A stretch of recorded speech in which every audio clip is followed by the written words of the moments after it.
Bwana, tuzo za Ballon d'Or msimu huu zina ukakasi kidogo, mkakasi ambao unasababishwa na Ballon d'Or wenyewe.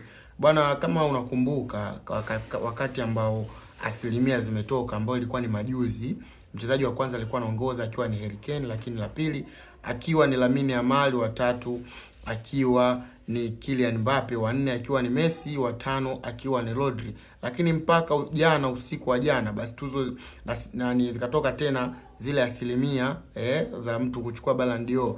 Basi Harry Kane akiwa namba moja vile vile, lakini Lionel Messi amefika nafasi ya pili.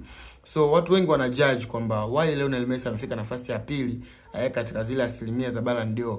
So FIFA wenyewe wametoa kauli kwamba kombe la dunia sio kigezo cha mtu kuchukua kombe la dunia, lakini pia kwa upande wa nje ya uwanja, basi watu wanatakiwa tufikirie kwamba Lionel Messi msimu huu hakupata hata tuzo moja ya kimataifa. Imagine alipata tu medali, lakini hakupata mchezaji bora wala mfungaji bora. So kuna namna watu wanaona kuna mazingira ambayo yanatengenezwa na Ballon d'Or wenyewe, basi Messi aweze kuchukua tuzo ya Ballon d'Or. Kwangu mimi ina uwezekano na Messi anastahili. Kwako wewe, je, unaona Messi anastahili ama uwezekano haupo?